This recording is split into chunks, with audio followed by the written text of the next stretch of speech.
Hey all, welcome back. So today we're doing Changeling. Changeling, in case you didn't know, if maybe you looked it up, but it refers to a mythical child that's been exchanged by the fairies. And so that's what it means, and basically, obviously, it has major applicability here in this true story. Okay, so that's all you need to know. Lecture over. This is a true story. Okay, based on a true story. Clint Eastwood. Okay, the film. I honestly, it's critical response not super great on this one. Historians like it better than the film critics do. Okay, so not as powerful a film on the in that way, in that sense. If you take a film critique to it, you'd say it's not up there like Unforgiven. It's not. It doesn't have that kind of staying power. But historians do like it because of the themes that it gives us, which are really great. And that's childhood, gender, uh, and police corruption, and as well as agencies, Reverend Brigley, media and institutions in the public arena at this time in the 1920s. So, and the story is pretty much as depicted, which I'll talk about in a second. The storyline, although it does mess with a lot of the facts, but not in significant ways. Okay, just so you know, the screenwriter Straczynski, he got into this story because he had a friend at City Hall in Los Angeles, and City Hall was cleaning out its old archives, and they were burning, disposing of old documents, and so this friend at City Hall said, "Hey, I've got a bunch of boxes that you might be interested in." So he went through them, and he found a 6,000-page archive, a document archive about this case, the Wineville chicken coop murders, and so he said the story basically told itself. He got drawn in, sucked in, and fascinated by it, and that became the basis of this movie. Was this archival base, and he said he really didn't have to dramatize it. Okay, so let's look at what happens here. Well, the story begins in 1928 in Los Angeles when Christine Collins gives her son a dime to go to the movies, and he never comes home. Dad is in jail for robbery. Mom works as a telephone operator. And if there's anything to critique in the film, if there's one thing, and there's a few, it's that class doesn't get a lot of attention here. The fact that Christine is not a respectable woman as in the ideas of the time. Okay, so respectability is a thing that Angelina Jolie seems pretty middle class, pretty solidly middle class, and very confident. Okay, but this so this element is not emphasized as much as it might be. In any case, Christine Collins is a single mom. Because dad's in jail. Okay, so the child goes missing. Walter goes missing, and the police get involved right away. They scour this nearby lake. They look everywhere, and they take it seriously because the whole city is watching the police force at this point because of the recent abduction and killing of Marion Davies, which was a horrific crime that became international news. Okay, so she'd been held for ransom and by some psychopath who had stuffed her body to make it look like she was alive and put her in the car for the handoff for the money, and then threw her out of the car just as after getting the money. Okay, so this is 5 months after that case, so the police are taking it fairly seriously. Okay, and then a boy claiming to be Walter turns himself into authorities in Illinois, and Christine pays $70 in travel expenses to get him to Los Angeles. And then the LAPD, incredibly, they take this boy and they convince Christine Collins to take him home, even though she knows it's not her son. And she agrees to do it under intense pressure. And she keeps him. She went along with it for 3 solid weeks. And then she returns him to the police finally. And to Captain J.J. Jones, just as seen in the film. He calls her a fool and he has her committed to a psychopathic hospital. And while she's in that mental asylum getting assessed, he takes Arthur Hutchins and finds out the true story. So while she's in there, he finds out the true story, that his mother had died. He'd gone to live with a stepdad or something. He'd run away. And he was working odd jobs when one day he was in a diner. This is Arthur Hutchins' story to Captain J.J. Jones. One day he's in a diner, and someone says to him, "Hey, you look a lot like that boy in the newspaper who's missing out in Los Angeles, this case." And so he sees an opportunity here to get to Los Angeles by impersonating the missing boy. He takes on his identity. As soon as his identity begins a charade that becomes so painful for everyone involved. In any case, Christine gets help from the Reverend Gustav Briegelieb, who's a real person and exactly does this as depicted, has his own radio show, which is very political, and he has a hate-on for the LAPD.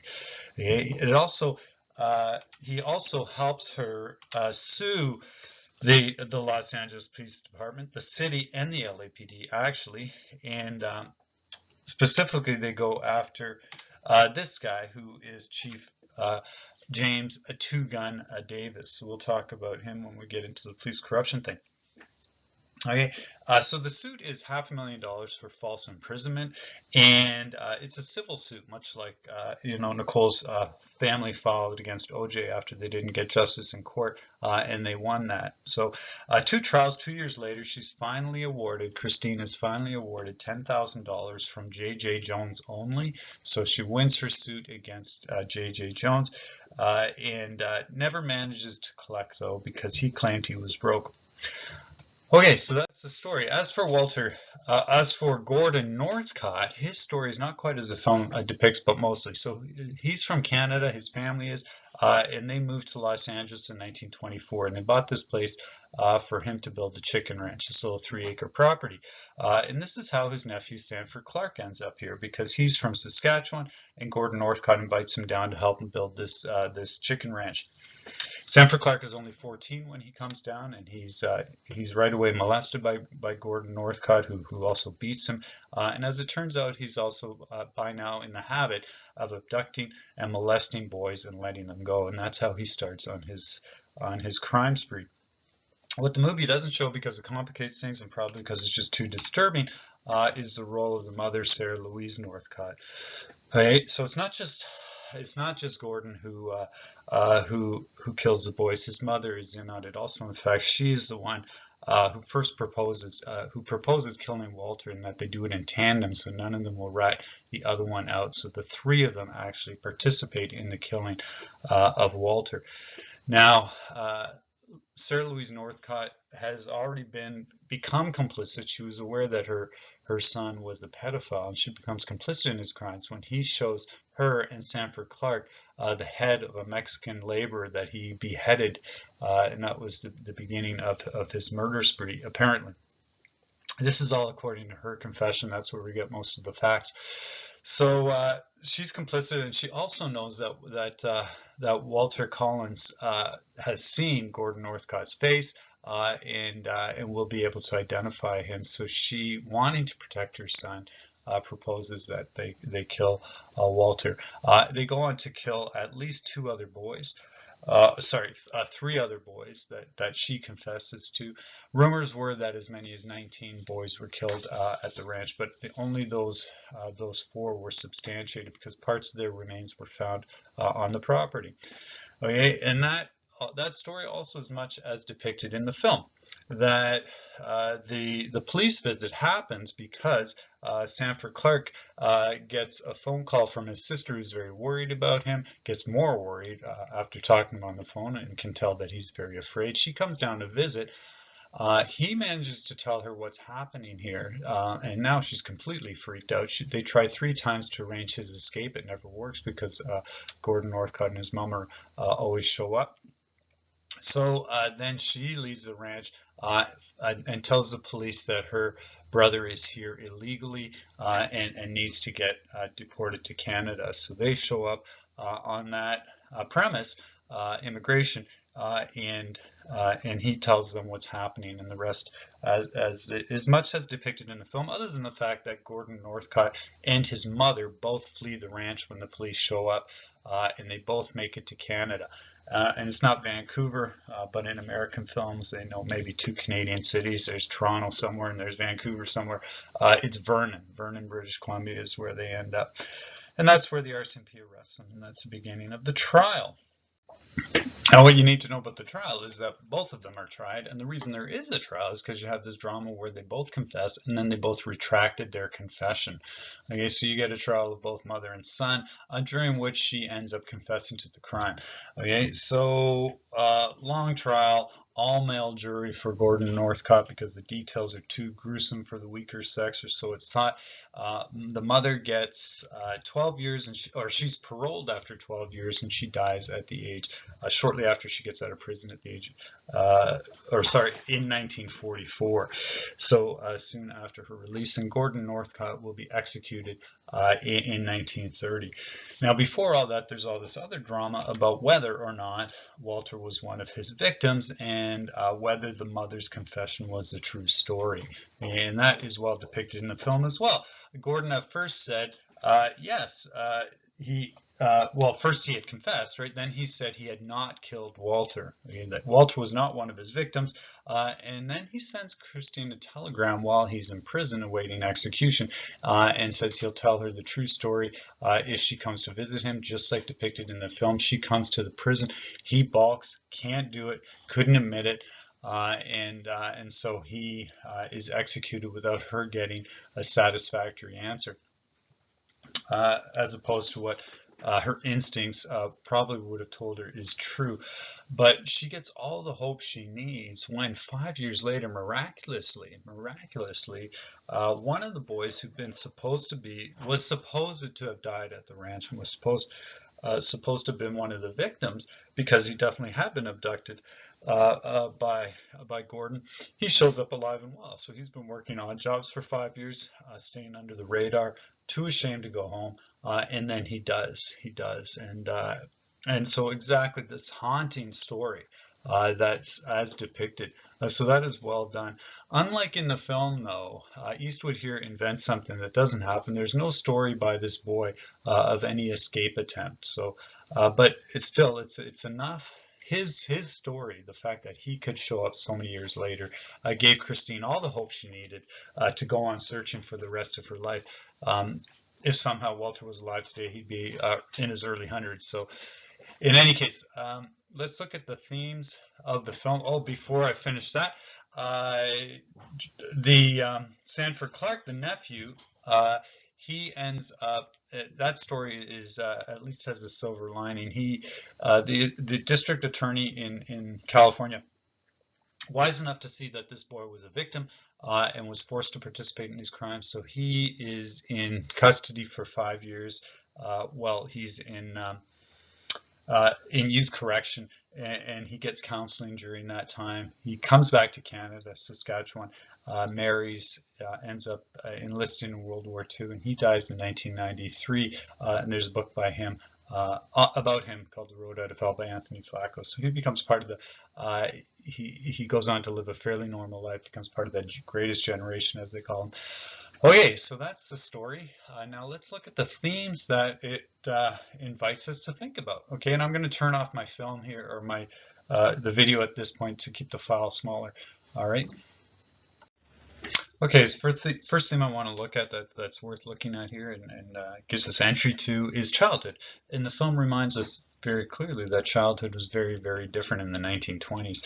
It does that in a couple ways. Sanford Clark is 14 when he's sent to work for his uncle. So you got this young boy working on the chicken ranch. Arthur Hutchins is 12, and when he poses as Walter Collins. Now the film could do a better job of that and make that more accurate, that he's simply working odd jobs and happens to be in a diner. They have him working for some drifter, but in any case, it's a similar. It doesn't compromise too much on the autonomy that he has. Arthur Hutchins, he's out in the world earning a wage, and this kind of thing still happens in the 1920s.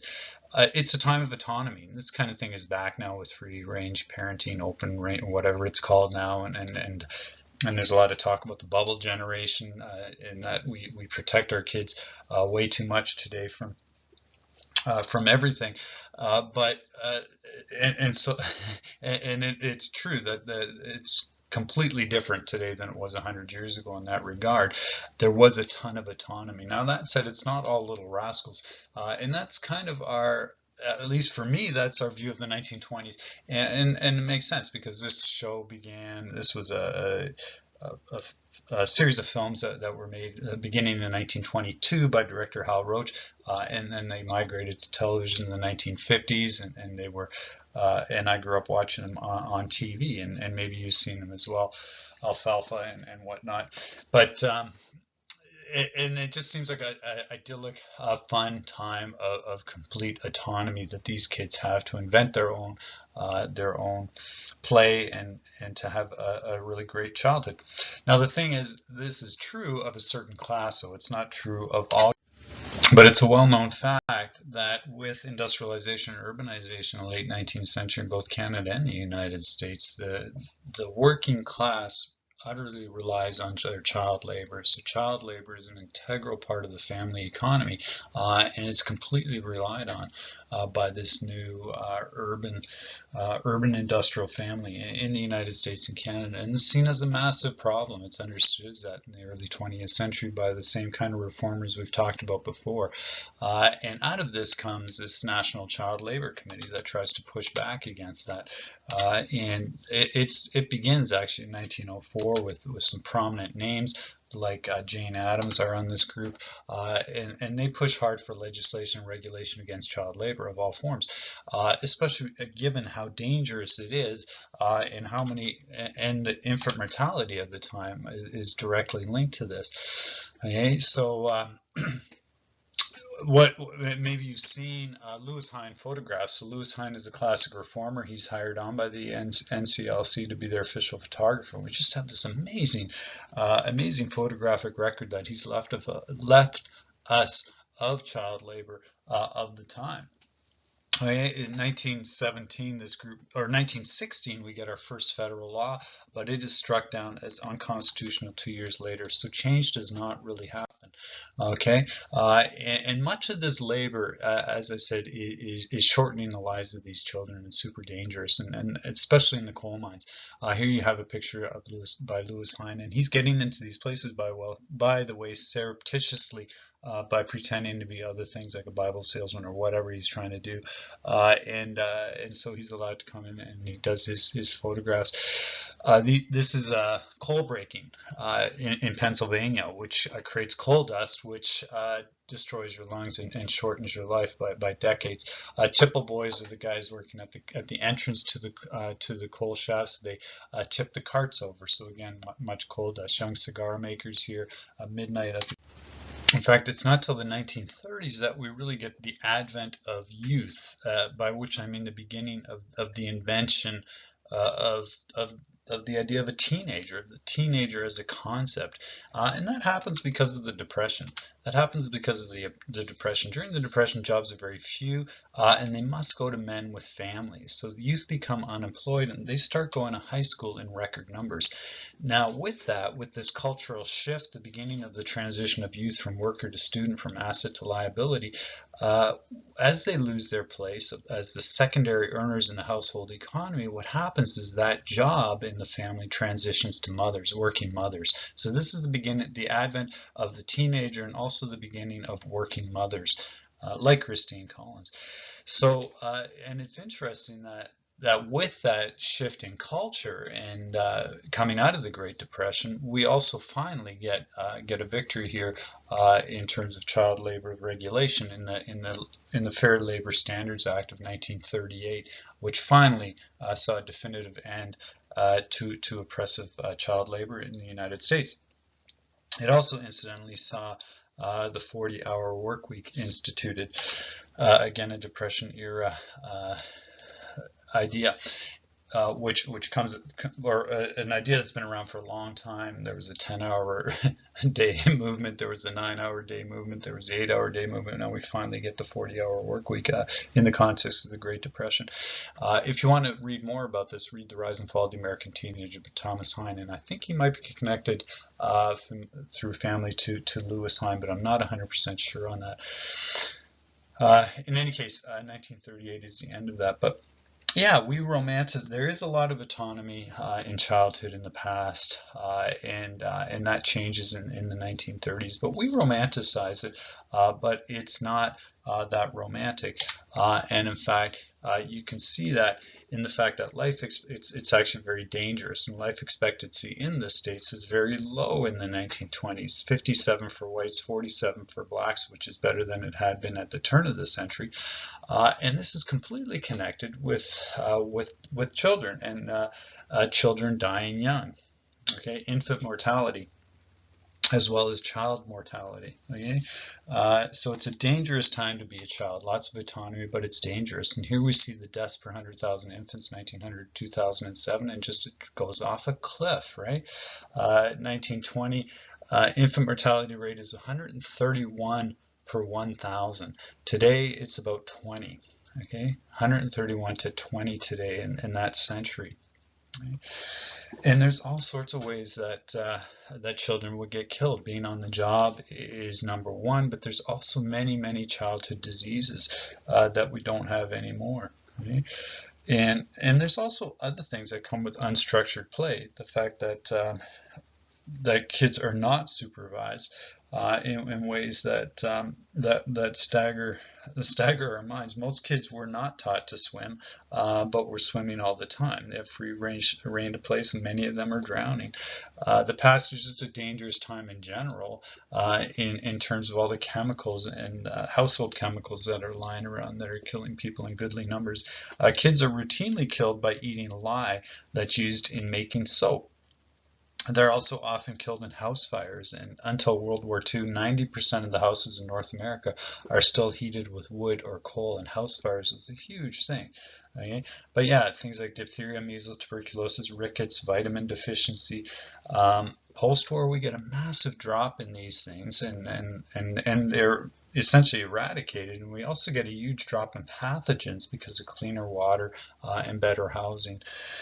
But also violence. Violence was a very big theme for children in the interwar period, and as it always had been. And this is where the film invites us to look at, right? Violence towards children. Much less common than disease, much less common than accidents, but it's a part of the culture of the time, and probably about 10 times as common as it is today. Homicide rate for children under 14 is difficult to find because we don't have stats for it in the 1920s, but we do know that today it's about 1.5 per 100,000 children. In 1965, so about 50 years ago, it was just under 7 per 100,000. And we also know that in the late 19th century, it was about 25 per 100,000. So somewhere between 25 per 100,000 and 7 of the 1960s, probably in the high teens in any case, compared to today 1.5, so a fraction, about 10%. Today we're at about 10% of childhood mortality through violence than we were then. Okay, so this is a big theme appropriate to the times, and that's what we would look at as historians. Now, most of the violence perpetrated against children has then and now, is by parents or caregivers, okay? And it's directly connected to poverty. Okay, so the cost of children relative to parental resources is really where you want to look if you're looking at child violence, or at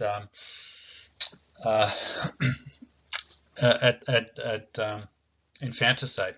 Okay, abductions and kidnapping is very rare, but in the 20s and 30s, it certainly didn't feel that way. The 20s and 30s is strewn with kidnapping cases, and the police are hamstrung at the time in ways that stagger the mind, and the simple fact is that police could not cross state lines to pursue abductors in kidnapping cases.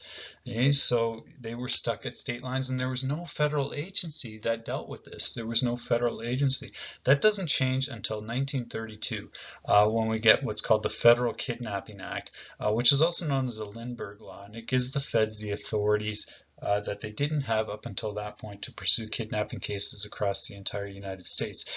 But as I said, the 20s and 30s, so that's important, part of the context, but also there's an obsessive fear in the 20s and 30s of kidnapping, and it comes out of some very, very high profile cases. As I said before, just before the Collins boy, we had the case in LA of Marion Parker. Dad's a wealthy banker. She's taken from her school. He agrees to pay the ransom. She's already dead when he pays.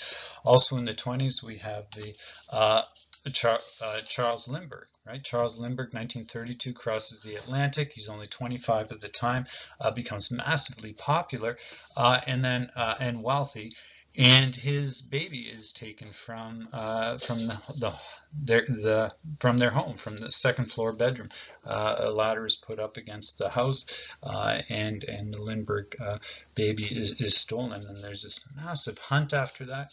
A ransom is paid, but the baby's not returned and is found dead in a ditch a few weeks later, 4 miles from the family home. Now, after that, and if you look at newspapers from the time, you see nothing but Lindbergh baby, because you get a 2.5-year investigation with incredible coverage. And then finally, this unemployed German illegal named Bruno Hauptmann gets charged, and then we get a long trial. So much of this time is taken up with this case. And in the 30s, in the 20s, before that already, we had the Leopold and Lube kidnapping. There's our Lindbergh baby's remains. Sorry for that. Leopold and Lube had also made kidnapping of children very famous. These are two wealthy university students who kidnap and kill 14-year-old Bobby Frank just for the thrill of it, and they get charged. Hitchcock's movie Rope is based on that, and there's a black and white film from 1992 called Swoon based on that. So another very, very famous case and trial at the time. Yeah, I remember doing research on the 1920s and 30s for when back in the day, back in the 1980s, and I would go into the reading room at the Rutherford Library at U of A and look through these old microfilms at old newspapers from the 20s and 30s, and they're just filled with stories of children kidnapping, and Lindbergh case and other famous cases like that, and even to the point that I found advertisements for anti-kidnapping devices on cribs. So this is the extent to which it becomes this popular paranoia among people.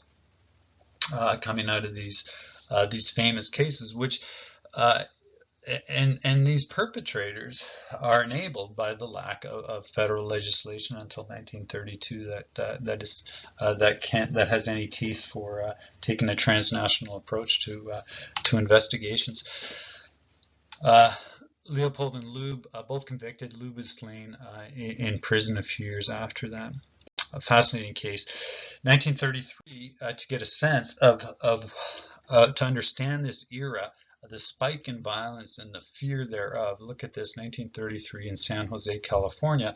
A 20-year-old wealthy son of a local, I think it was a banker, he gets abducted, and what we get out of that is this old-style Wild West lynching, because two suspects in San Jose, two local guys, are found, and they're put in a city jail for holding, and after being indicted, pending trial, or pending bail, and that night a mob of 6,000 local residents storms the jail.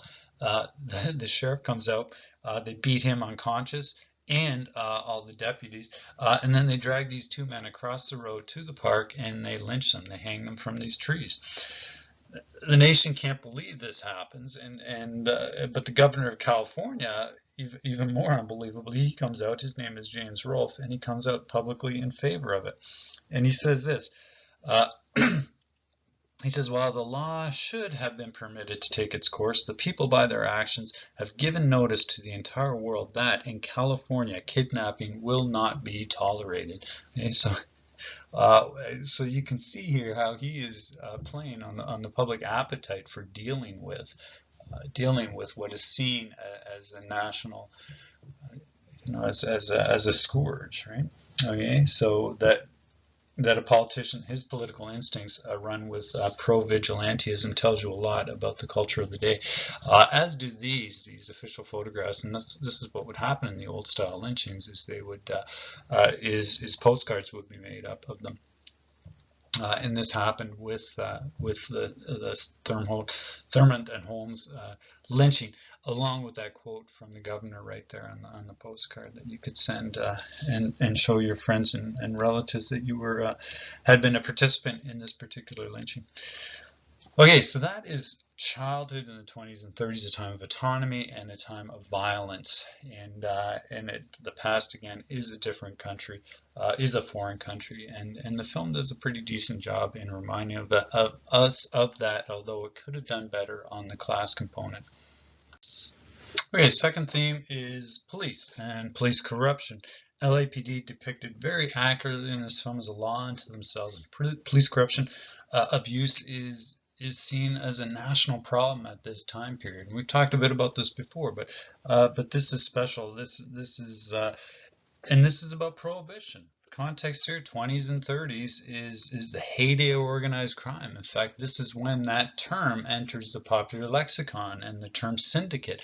This is when organized crime becomes organized because of prohibition, the noble experiment, as it's called, the 18th Amendment, the Volstead Act, passed in 1919 over President Wilson's veto, and then repealed in 1933. But think about it. Suddenly you've got this entire industry that you've taken from being legal and handed it over to organized crime, right? Half the country is criminalized because half the country drinks, and there's billions to be made in supplying Americans with their booze. So you've got highly competitive bootlegging, and you've got brutal violence from the competition that comes out of it, and that's where the organization comes from, as an attempt to get by the mafia, by these what had been fairly poor Irish and Italian gangs and some Jewish gangs who had been very local and regional in their operations, suddenly become national in scope and suddenly have massive assets as well, and are getting organized to protect themselves from their ruthless competition. Okay, and there's much you can do here. You can do a deep dive into this kind of thing, and it's connected absolutely with police corruption, because it's not just these gangs that are doing very, very well. In some ways, that the crime families of today even were made by prohibition. Organized crime really was made by prohibition, but it's also the police forces. And then we've got the other side to the gangster era, that the huge profits from prohibition affect the police, because suddenly they have this massively powerful leverage in how they will or will not pursue this, and being poorly paid, temptation is great, and they end up on the take, or as in Chicago, which is why I put this slide up, running the booze trade. And if you've seen the movie The Untouchables, you have a sense of that. And this gets back to that problem we've talked about before in the course, where police forces in North America are run by municipalities. Police forces are run by municipalities. The police work as agencies for the mayor's office, which appoints the chief, which holds their budget. And in the bigger U.S. cities, corrupt cops have a long history of collusion and with these municipal politicians, and we know that already. So police corruption and brutality is routine and made much, much worse by prohibition. In fact, Chicago Gangsterland Central, this is where Al Capone is, John Dillinger, Babyface Nelson, right? Pretty Boy Floyd. We've got Machine Gun Kelly. This is where we had the St. Valentine's Day Massacre. Al Capone, 1929, guns down 7 of his opponents, missing his target. But it's a very public a public war going on, And Capone is making, at his apex, over $100 million a year while paying off the police about $500,000 a month so that they look the other way. He's got about 6,000 speakeasies. These are the illegal bars, right? 6,000 of these that he's making money from. Los Angeles, 1927, has 30,000 speakeasies, and this is twice the number that it had before Prohibition, twice the number of what legal bars there had been before Prohibition. Okay, so this is the context of this kind of corruption. Now, this is also why, just to give you a sense of that corruption, the police killed 3 times as many people as gangsters do in Chicago in the years leading up to 1920. Okay, 3 times as many as gangsters do, and this is where the film really nails it, where the police eliminating gangsters is getting rid of competition. Okay, and this problem of local control, very well understood, hence the creation of the Bureau of Investigation, which becomes the FBI back in 1908 by Teddy Roosevelt. And it gets expanded in the 20s because of Prohibition under President Coolidge, and he hires J. Edgar Hoover to create this modern police, modern federal force. So it expands under Hoover from 9 field offices to 30, and we get professional training and all the rest of that. And if you look at the film Public Enemies with Christian Bale, it's all about that. He's one of Hoover's men, going after John Dillinger, Johnny Depp playing John Dillinger in that one. Now the thing is, the feds have no jurisdiction over local crime, so the feds also have to create this, which is the Bureau of Prohibition. Okay? And that is Eliot Ness and his Untouchables. And the Bureau of Prohibition is a federal force to go after liquor violations specifically, and President Hoover set that up in 1927. And the focus here is Capone's liquor empire. Okay, in any case, police forces had this problem, and the biggest ones had it the worst, and one of those is the LAPD, which is a very big force in one of the nation's biggest cities, and it should be said, with a violent crime rate that made Chicago look good, and New York, and that lasts till today. Only Michigan and Alabama have anything close in terms of crime to Los Angeles. Still today, the New York crime rate is a fraction of Los Angeles. So, yeah, the film is nailing it here in the film, and in reality, the LAPD chief is this guy, Chief Davis, right? He's in from 1926 to 1931, at which point he loses his job because of the Christine Collins fiasco, and then he comes back. He's back in from 1933 to 1939, Two-Gun Davis. And in the film and in reality, he declares war on gangsters. Okay? And just as in the film, LAPD controls the underworld. In fact, Davis's gun squad, he had this 50-man gun squad, they even bombed opponents who tried to expose them. Okay? And here's what he said, direct quote, and it comes out in the film. He said this. When he created his 50-man gun squad, he said, the gun-toting element are going to learn that murder and gun-toting are most inimical to their interest. I will hold court on gunmen in the Los Angeles streets. I want them brought in dead, not alive, and will reprimand any officer who will show the least mercy. Amazing. And of course, what this means is, as I said, they're actually eliminating the competition because the police vice squad is actually a protection racket. They're collecting from organized crime to look the other way, and that money is going to city officials from the mayor on down. In fact, the mayor's brother is selling jobs in the LAPD. So if this sounds like Tammany Hall, that's exactly what you're looking at here. In this case, they're collecting mostly from the Italian gangs that control Los Angeles and are suddenly becoming very, very wealthy, taking booze up from Mexico by ship. And they're getting very organized at that as well, and buying. They have attorneys, they have lawyers, they have accountants, and they've got the infrastructures. They're getting these fast boats that are taking the booze up from Mexico. So, and as I said, the number of speakeasies is exploding. It doubles. It's double what the number of legal bars were before Prohibition. So lots of money to be made, and lots of it going into the pockets of the police and city officials from the mayor on down. And it gets worse, okay? It gets worse.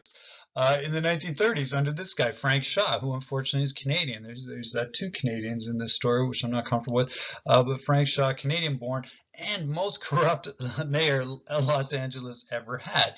In fact, he's the guy who rehires Captain J.J. Jones, and he reinstates Police Chief Davis. So the good old boys are coming back. And under him, he's so corrupt that you start to get this kind of citizen reaction that you see in the film. In fact, he gets recalled by the citizens on an issue of police corruption. So Los Angeles has a recall, and it's used. And this is very, very rare. In fact, this is the only time that a mayor was recalled in Los Angeles, and maybe the first time in the United States. But he also said made some stupid comments after the LA floods, and that didn't help him at all. But in any case, things get really bad under him, and he does get turfed. And why I'm telling you this is because at that point there's an effort to clean up the LAPD, and what the solution is understood to be is to sever that connection between the municipality, between the mayor's office and the police, that they're not an agency for the mayor's office, that they're independent of that, and seeing that this is the solution. And also going the way the feds have gone with Hoover's FBI, with that model. A professional policing model is what this is considered, right? Independence and insulation from control. Now that insulation is represented in what's called Section 202, which gives which means they're completely insulated from external control.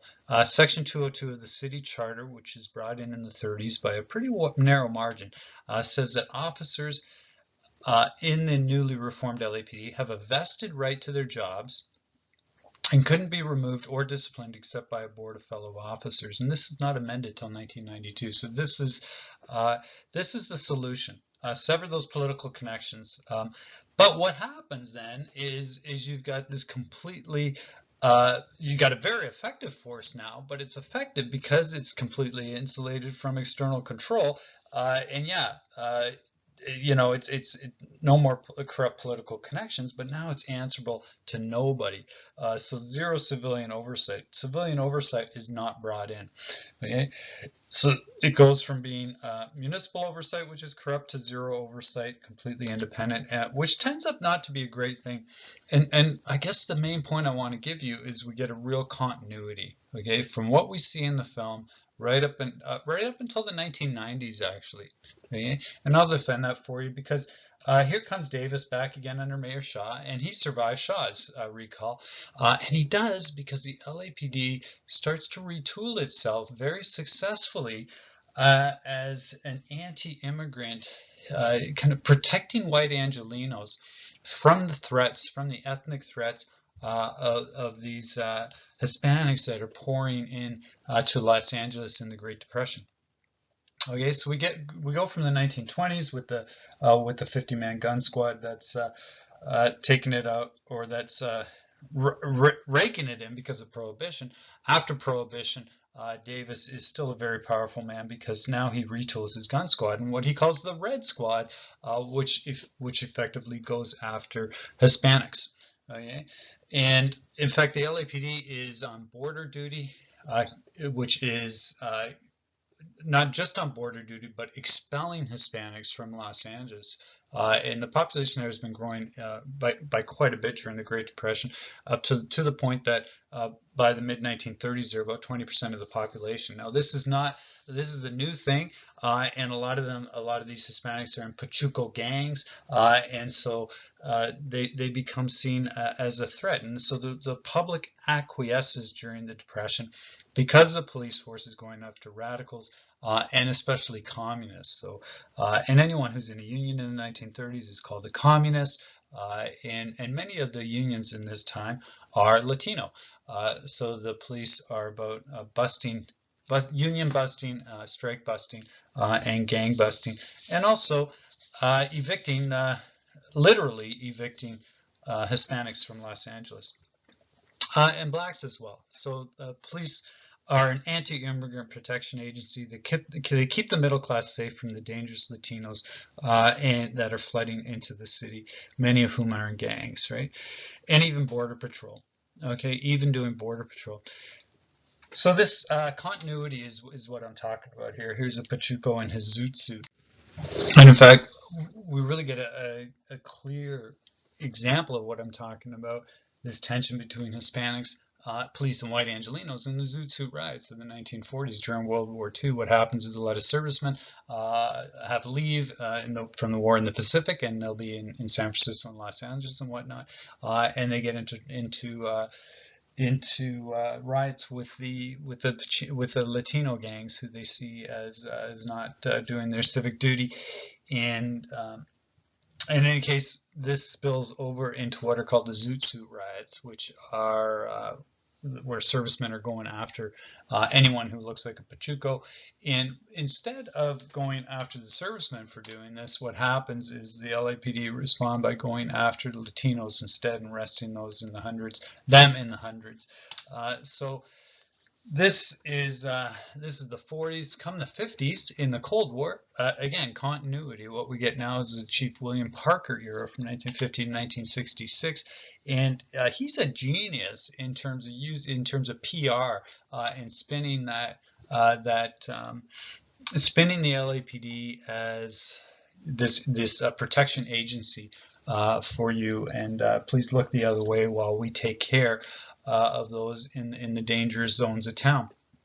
In fact, he had a radio program called The Thin Blue Line, where where the themes were much about that, and it's a great title for that idea of that protection agency, right? The thin red line refers to, right, the British troops that are your protection from the anarchy of the enemy, right? They're protecting British civilization. The thin blue line is the police that are protecting you from the anarchy on the other side. So it's the same kind of thing. And under him, we get that famous Christmas Day, 1951, Bloody Christmas. 100 or so drunken officers beat 7 young Latinos within an inch of their lives while they're in cells, being held for no good reason. And also no good reason for beating the life out of them, basically. Punctured lungs, livers, and all the rest. And the community goes rages about it, but they don't get anywhere. And that's just one example. And that's because the police chief appeals to Angelenos in his massive PR campaign, right? Racial fear tactics, specter of communism, message being, this is the price to pay for security from hoodlums. So that kind of thing, under a very independent LAPD, the strongest force in the nation, and less restraints than anywhere else.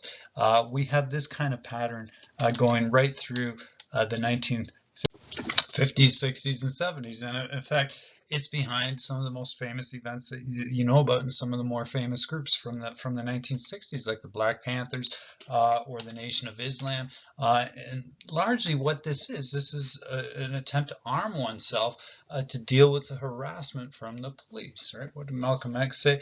They've taken off the sheets. Some of them have taken off the sheets and they put on police uniforms. Okay? And it's not just the Black Panther and the Nation of Islam, and sometimes these groups are fighting each other as much as they're fighting the police. But it's these kind of incidents that lead to the most famous riots in Los Angeles as well. The Watts riots, 1965, being a real watershed moment in terms of ethnic communities in South Central Los Angeles and the LAPD. It's the same kind of thing that's behind the LA riots, which took, 18,000 National Guardsmen put down, billions of dollars in damage, 50 people killed, horrifying events, right? And it's the kind of theme that continues right into the 80s and 90s, by which time at which point, late 1990s, we get the Rampart Division scandal. And this is kind of the finale in this long story of LAPD corruption and tension with ethnic communities.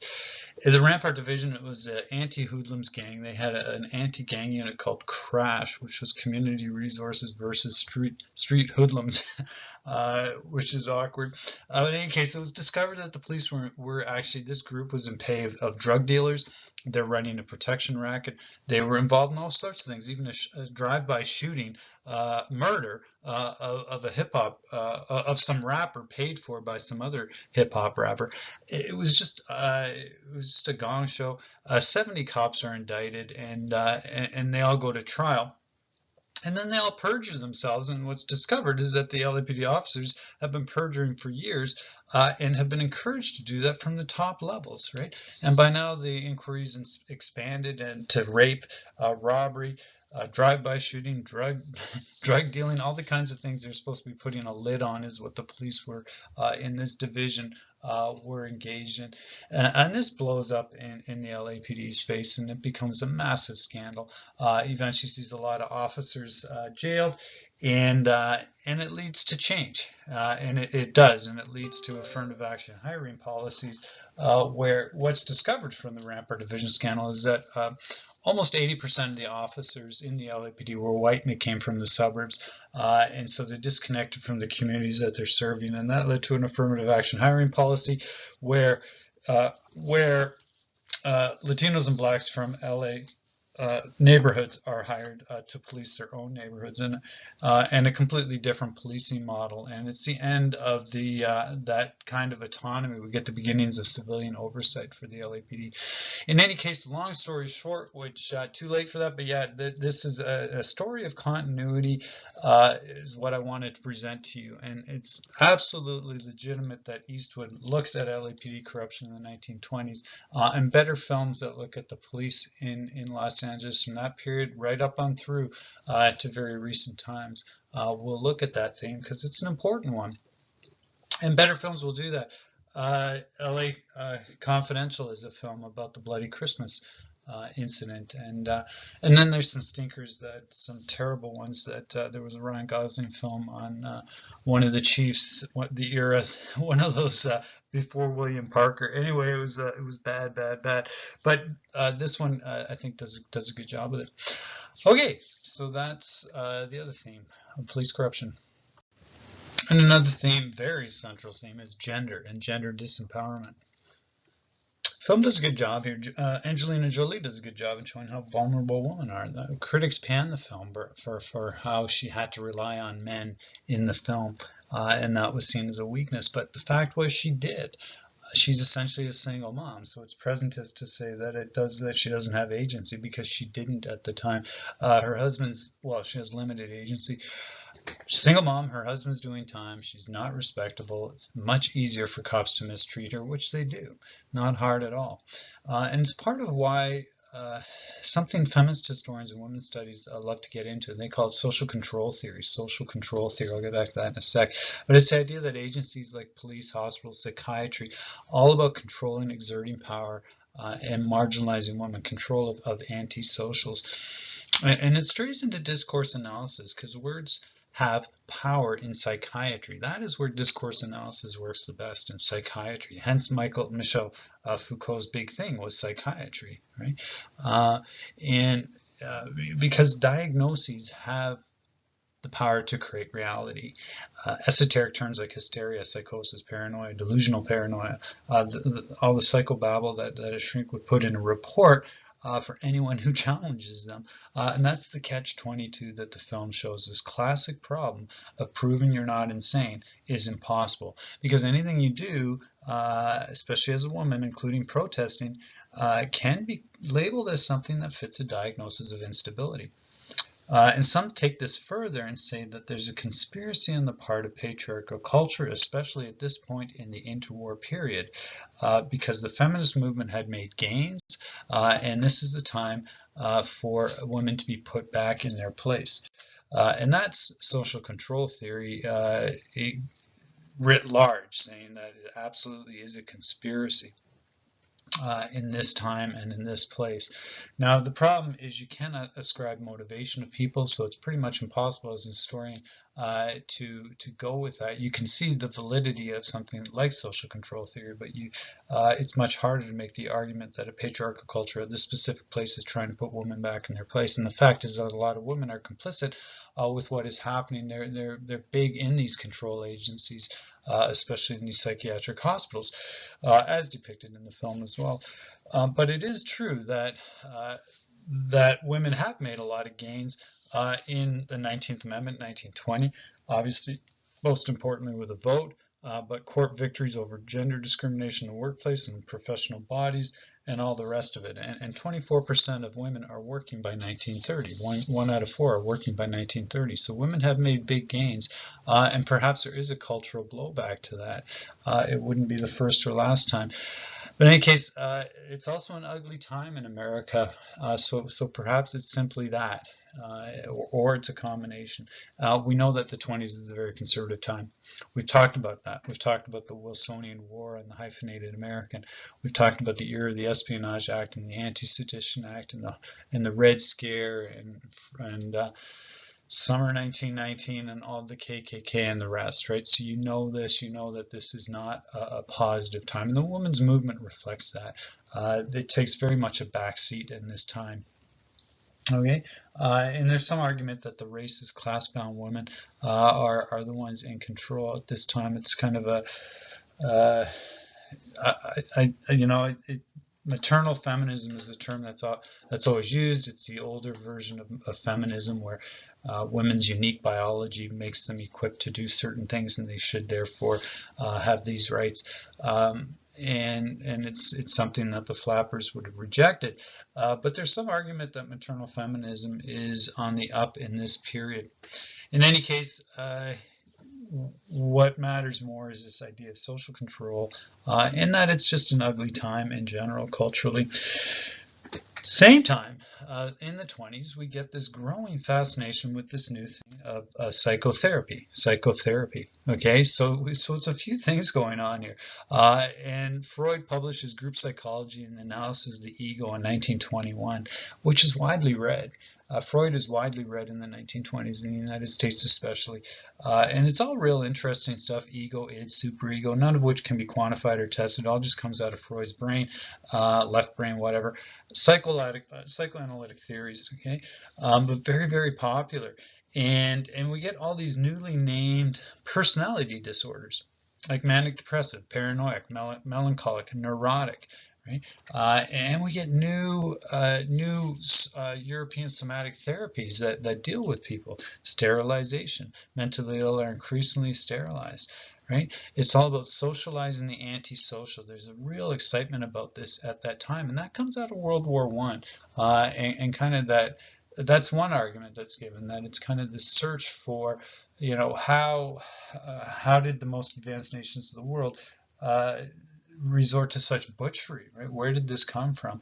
And a bit of a shock to those positivist views that have obtained before, and we've talked about that as well in the course before. But anyways, the USA, we know, is the first country to implement compulsory sterilization, and the typical sterilized patient is a single mother, and by definition, a young single mother in this time period is considered neurotic. Okay, so this is the place that people are at, or women are at especially, because they're largely the targets of the new pseudosciences, and there's the new mental hygiene. You can treat mental illness, socialize the antisocial, and we see that in these new institutions that are springing up all over North America, and they're called psychopathic hospitals. Okay, and this is where Christine Collins ends up, the LA County Psychopathic Hospital. Now these suddenly explode in the interwar period, but they peak in the 1950s, and it's a step up from warehousing people in asylums. So what the idea is that we don't want to stick them in asylums where you can just get more sick. We need temporary treatment centers. Best case, it's kind of an in-between. You go here to the psychopathic hospital because it's not a hospital, it's not an asylum. Here you can get treated though for psychiatric disorders and go home. And if you don't go home, you go to the asylum. So you're either rehabilitated, go home under the surveillance of social workers, or you go to the asylum. And that's what a psychopathic hospital was. Problem here, misplaced confidence in pseudoscience, plus the patriarchal ideas of how women should act, plus all the shrinks are men, and you can see what happens, right? That a lot of abuse happens. Okay, and we see that with Christine Collins 100%. Okay, so as I said, these psychopathic hospitals we also, I think I mentioned, get the origins in the 1920s of European somatic therapies, mind-body therapy. Electroconvulsive therapy is one of those. Chemically induced convulsions are seen as therapeutic, even though 1 to 3% of patients die from it. Electroshock therapy doesn't happen yet. That's 1937, but we can forgive this film for Eastwood for doing that because it's more dramatic. But there's also insulin coma therapy. There's fever therapy. There's all these new therapies that are believed in that we've moved away from. Anyway, as I said, it's only ramping up, and my point is Christine Collins' experience is not atypical. She's one victim in a massive movement. And in fact, in the 1920s, 1 in 370 people in the United States are labeled as insane, which is a very high number, and it's only growing. By 1949, half of all hospital beds in the United States are for mental patients. Half of all hospital beds today. It's a tiny fraction. It's almost impossible to get someone involuntarily committed today. And by the 1950s, psychopathic treatment centers like this one and asylums together are the 4th biggest budgetary expense of all 50 states. Okay? So the 4th biggest budgetary expense of all 50 states: education, highways, social welfare, the first 3, and then it's mental hospitals. So big, a big thing. Now change starts to come after World War II as what happens, and it's kind of interesting, is conscientious objectors who didn't want to serve in World War II get put in asylums, and they're horrified by what they see there. So they become the vanguard of the post-war reform movement, and they enlist Eleanor Roosevelt in their cause in 1946, and the President Roosevelt's wife, and we start getting change, and we start getting legal victories for incarcerated people. Okay. Before that, though, very, very, very easy to have people incarcerated against their will. Okay, and this is the regime that Christine Collins lives under in the 1920s, and all women in North America is one where in most states and in some provinces, all it takes to get a person committed against their will is a police officer and a physician, 2 signatures, right? So these psychopathic hospitals do become warehouses for women that are troublemakers, that are perceived as troublemakers. Very, very easy to put them away. And it shocks us. It's probably the most shocking thing in the film, how easy it was for Christine Collins to be put away. Anyway, I should have parked on that other slide when I was talking about that and how easy that is to do under the law codes of that time period. 1951, that starts to change. We get a new mental health draft act governing hospitalizations of the mentally ill. And at this point, there's 559,000 people that are committed in the United States. And as I said, half of all hospital beds are mental patients. But this report in 1951 is the beginning of a shift towards new standards for involuntary commitment. Okay, and then in the United States in 1975, there's a major decision called the Donaldson decision, which I think it came out of California. Anyway, and where you have to be a danger to yourself or others, and unless you are, you must be released. And this came down to some Kenneth Donaldson. The court laid out dangerousness as a criteria for him, and treatment. Okay, so this is a criteria that one must be a danger to oneself and others. Absent that, you must be released. And if you are incarcerated, you need to be getting treatment, not just warehoused. By the end of the 70s, nearly every state had revised its commitment statutes, to conform to this dangerousness criteria, which we have in Canada as well. And the courts never said dangerous to yourself as another is the only criteria, but it's ambiguous enough that it can be read that you can commit someone involuntarily only so long as you provide them treatment. Okay, and more to the point, states and provincial governments eager to cut budgets on these expensive places are only too happy to fall in line, and deinstitutionalization is the result. And in fact, we swing completely the other way. And as you see here in this amazing graph, which it shows what happens, right? Because not everybody in these, in either the psychopathic hospitals or the asylums, did not need to be there. Many of them did, right? They're not just about controlling intransigent women or difficult women.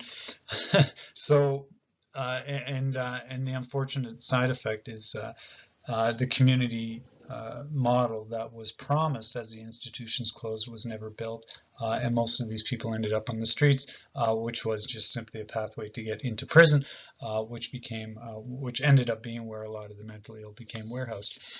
Anyway, very cheerful, and there's much more you could do on that if you want to dig in about the doctrine of parens patria and the state obligation to provide for control of the incapacitated.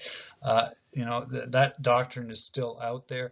That's the doctrine under which all of this has happened, but it's amazing how much swing there can be in the whole history of involuntary commitment. Okay? So in the film, as I said, and I think I nailed it there, is doing a good job in giving us this. We think it's exaggerated, but it's not 100% accurate that this could happen to women then. Last point I want to talk about is Reverend Briegleave, and I'll keep this short. Effective check on the police, activist minister. We tend to forget that in the 20s, when radio was young, it was like the internet. Open access to all. And in the States, it largely stayed that way, not in Canada. Okay, radio invented 1908. First commercial station is in 1922 in Chicago. Before that, it's basically a hobby for boys and men. They'd build these receiving sets and see what they could pick up, ships at sea or whatever. Everyone wants a radio set. Radioactive 1927, forerunner to the FCC in the United States, doesn't do much to limit the cacophony on the airwaves in all major cities. Basically, licenses, it simply sets up a licensing system, and pretty much anyone can get a license.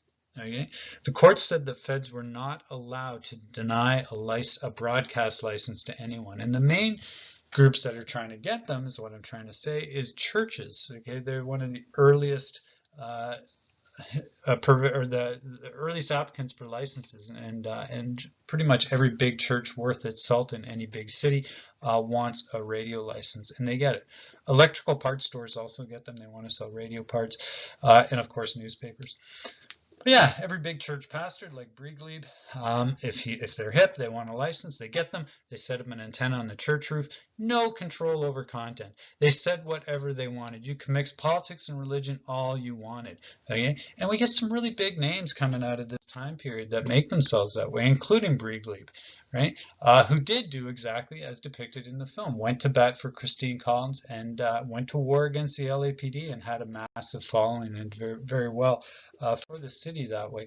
But he's just one of many in this time period. Father Coughlin is the first. He gets a radio audience of over 30 million in the 1930s. Amy Semple McPherson is another one. She's a LA radio celebrity of the 20s and 30s who builds this Foursquare Gospel Church, the Angelus Temple as it's called, evangelicalism, revival, this type of thing. Okay, Bishop Fulton Sheen, another who makes who becomes a national name for the same kind of thing, radio and then later television. In any case, if you want to know more about this, read Redeeming the Dial, Tona Hangen. And what's interesting, how different the American approach is than Canadians here, where we quickly cut all denominations off the radio because the Jehovah's Witnesses got a network, and we didn't see that as acceptable. And that's a very Canadian approach to freedom of expression, as in no. And the Americans are generally on the other side. Safety valve theory. Better you know what everyone thinks and let them spout what they want. And there's arguments on both sides of that one. Any case, there you go. That's the story and the glory. And I think it does a great job with Wrigley and played super well as well, right? By, what's his name? Oh my goodness, I'm gapping out. Anyway, it's time to close this lecture and say goodbye. I hope it was good for you. I hope it was helpful. And yeah, any questions, totally let me know. Take care.